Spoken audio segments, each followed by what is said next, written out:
അപ്പോൾ സാറ് പറഞ്ഞ പോലെ ഫോംസ് ഒക്കെ ഫയൽ ചെയ്യാൻ വേണ്ടിയിട്ട് നമുക്ക് കുറേ ഡോക്യുമെൻസിൻ്റെ ആവശ്യങ്ങളൊക്കെ ഉണ്ടല്ലോ. അപ്പോൾ എന്തൊക്കെ ഡോക്യുമെൻറ്റ്സ് ആണ് നമ്മൾക്ക് വേണ്ടത് ഫോംസ് ഫയൽ ചെയ്യാൻ വേണ്ടിയിട്ട്?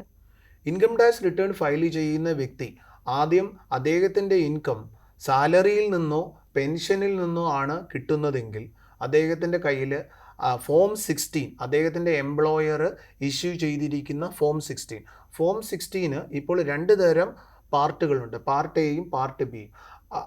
ആ പാർട്ട് എയും part B form 16 normally printed ആയിട്ട് എംപ്ലോയർ കൊടുക്കാറുണ്ട്. അതിനോടൊപ്പം തന്നെ ഇലക്ട്രോണിക് ആയിട്ട് PDF ആയിട്ടും അവർക്ക് അയച്ച് കൊടുക്കാറുണ്ട്. ഇപ്പോൾ സോഫ്റ്റ്വെയർ കമ്പനീസ് ആണെങ്കിൽ അവർ കൂടുതലും ഇമെയിലായിട്ടാണ് അനുവദിച്ച് കൊടുക്കുന്നത്. ഇല്ലെങ്കിൽ HR പോർട്ടലിനകത്ത് കയറിയാണ് ഈ ഫോം 16 ഡൗൺലോഡ് ചെയ്യേണ്ടത്.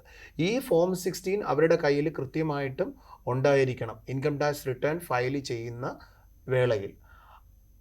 ആ ഫോം 16നോടൊപ്പം തന്നെ അദ്ദേഹം ആദ്യം ഇൻകം ടാക്സ് പോർട്ടലിനകത്തേക്ക് ലോഗിൻ ചെയ്യുക. ലോഗിൻ ചെയ്തതിന് ശേഷം അദ്ദേഹത്തിന് ആനുവൽ ഇൻഫർമേഷൻ സ്റ്റേറ്റ്മെൻറ്റ്, അതായത് AIS എന്ന് പറഞ്ഞ് അവിടെ ഒരു മൊഡ്യൂളുണ്ട്. ആ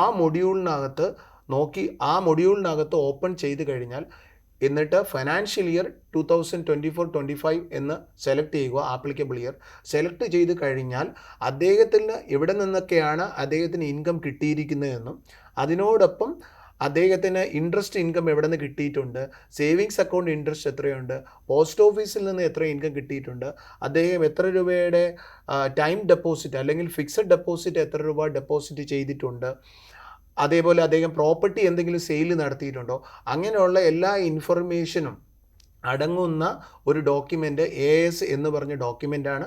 ഇതിനെ ആനുവൽ ഇൻഫർമേഷൻ സ്റ്റേറ്റ്മെൻ്റ് എന്ന് പറയും.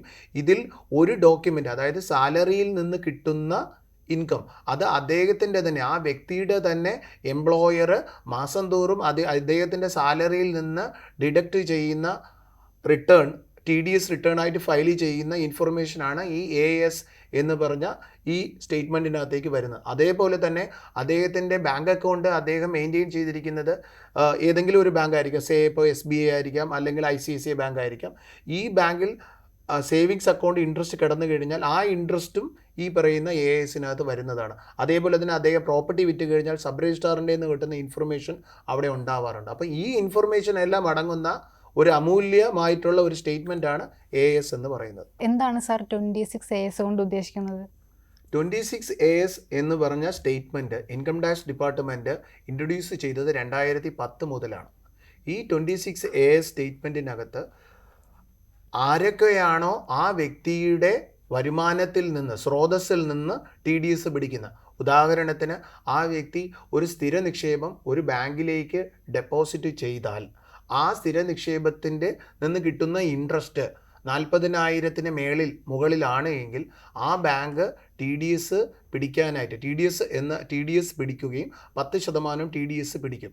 അപ്പോൾ ഈ പിടിക്കുന്ന TDS, സ്രോതസ്സിൽ നിന്ന് ഡിഡക്റ്റ് ചെയ്യുന്ന TDS അദ്ദേഹത്തിൻ്റെ 26ASനകത്ത്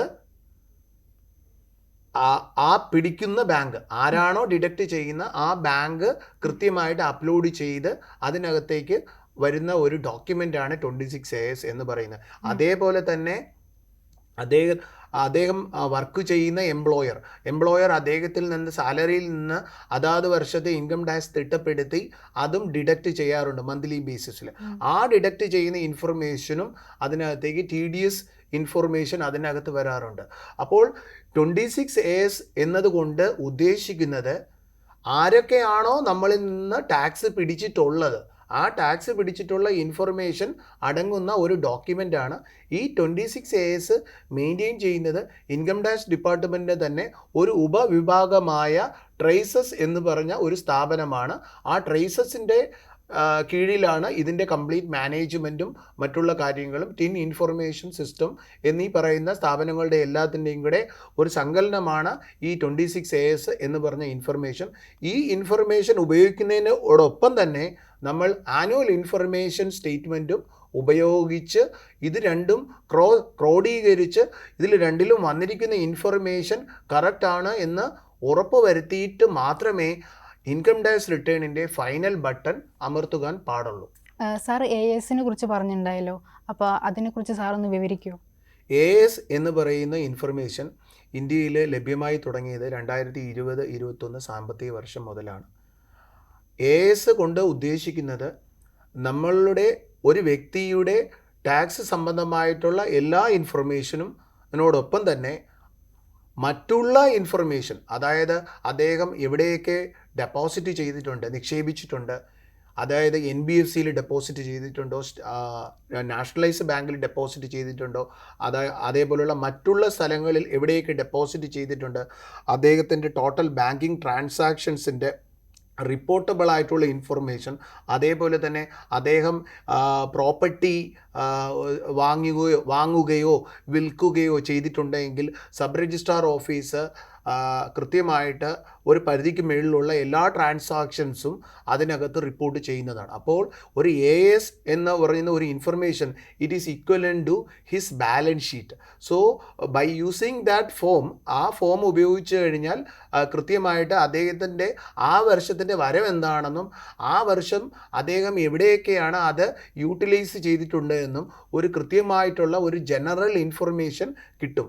26 ASനെക്കാട്ടിയും ഒരു 10 മടങ്ങ് മുന്നിൽ തന്നെയാണ് AS നിൽക്കുന്നത്. 26 ASനകത്ത് TDS റിലേറ്റഡ് ആയിട്ടുള്ള ഇൻഫർമേഷൻ മാത്രമേ നമുക്ക് കിട്ടുകയുള്ളൂ.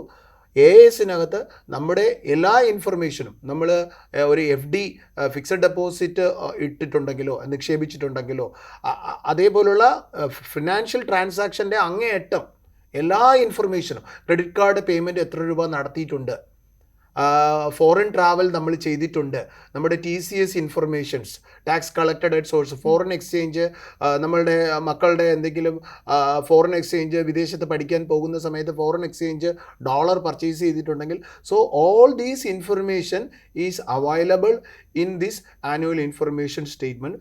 സോ ഒരാൾ ഇൻകം ടാക്സ് റിട്ടേൺ ഫയൽ ചെയ്യുന്ന സമയത്ത് അദ്ദേഹം മസ്റ്റായിട്ട് ആനുവൽ ഇൻഫർമേഷൻ സ്റ്റേറ്റ്മെൻറ്റ് കൃത്യമായിട്ട് പരിശോധിച്ച് അതിലുള്ള ഡേറ്റ എല്ലാം കറക്റ്റാണ് എന്ന് ഉറപ്പ് വരുത്തണം. അതായത് അതിനകത്തുള്ള ഒരു ഡേറ്റയിൽ, അതായത് നിങ്ങളുടെ പാൻ കാർഡിനകത്ത് അല്ലെങ്കിൽ നിങ്ങളുടെ ASനകത്ത് ഒരു ഇൻഫർമേഷൻ നിങ്ങൾക്ക് 1.5 ലക്ഷം രൂപ ഇൻട്രസ്റ്റ് കിട്ടി എന്ന് പറഞ്ഞു വന്ന് അതിനകത്ത് സ്റ്റോർ ചെയ്ത് കിടപ്പുണ്ട്. പക്ഷേ നിങ്ങൾക്ക് അങ്ങനെ ഒരു ഡെപ്പോസിറ്റ് ഇല്ല. അങ്ങനെയാണ് എങ്കിൽ ആ ഡെപ്പോസിറ്റ് അല്ലെങ്കിൽ ആ ട്രാൻസാക്ഷൻ റിപ്പോർട്ട് ചെയ്ത വ്യക്തിയെ നിങ്ങൾക്ക് നിങ്ങളുടെ ഡിസ്പ്യൂട്ട് അറിയിക്കാവുന്നതാണ്. ആ പെർട്ടിക്കുലർ ട്രാൻസാക്ഷനിൽ നിങ്ങളൊന്ന് ജസ്റ്റ് ക്ലിക്ക് ചെയ്ത് കഴിഞ്ഞാൽ അതിനെക്കുറിച്ചുള്ള മോറായിട്ടുള്ള ഇൻഫർമേഷൻ വരും. അതിനകത്ത് if you are not agreeing to that transaction, ആ പെർട്ടിക്കുലർ ട്രാൻസാക്ഷൻ നിങ്ങൾ എഗ്രി ചെയ്യുന്നില്ല എങ്കിൽ നിങ്ങൾക്ക് അവിടെ ഡിസ്പ്യൂട്ട് കൊടുത്തിട്ട് you could raise your comment also and you need not, നിങ്ങൾ ഒരിക്കലും അത് നിങ്ങളുടെ വരുമാനമായിട്ട് നിങ്ങൾ റിപ്പോർട്ട് ചെയ്യേണ്ടത് ആവശ്യമില്ല. ഈ കൊല്ലത്തെ ഇൻകം ടാക്സ് റിട്ടേൺ ഫയലിംഗ് നടന്നുകൊണ്ടിരിക്കുകയാണ്. ഈ കൊല്ലത്തെ ഇൻകം ടാക്സ് റിട്ടേണിൻ്റെ ഒറിജിനൽ ഡ്യൂ ഡേറ്റ് 31 ജൂലൈ ആണ്. അതാണ് ആദായ നികുതി വകുപ്പിൻ്റെ നിയമം. ഇൻഡിവിജ്വൽ ഓഡിറ്റ് ചെയ്യേണ്ട അല്ലാത്ത വ്യക്തികൾക്ക് ഇൻകം ടാക്സ് റിട്ടേൺ ഫയൽ ചെയ്യാനുള്ള തീയതി 31 ജൂലൈ ആണ്. പക്ഷേ ഈ കൊല്ലം ജൂലൈയിൽ 2024 ഇൻകം ടാക്സ് ബഡ്ജറ്റ് 2023 വന്നായിരുന്നു. അപ്പോൾ ഏറെക്കുറെ നല്ല അമെൻമെൻറ്റ് തന്നെ ഉണ്ടായിട്ടുണ്ട്. ഈ അമെൻമെൻറ്റ് കാരണം ഈ സോഫ്റ്റ്വെയറുകളിൽ കുറേ മാറ്റങ്ങൾ വരുത്തുന്നത് കൊണ്ട് ഗവൺമെൻറ്റിന് ഇപ്രാവശ്യത്തെ ഡ്യൂ ഡേറ്റ് തന്നെ മാറ്റി സെപ്റ്റംബർ 15 ആക്കി കൊടുക്കേണ്ടി വന്നു വ്യക്തികൾക്ക്, ഓഡിറ്റ് ചെയ്യേണ്ടാത്ത വ്യക്തികൾക്ക്.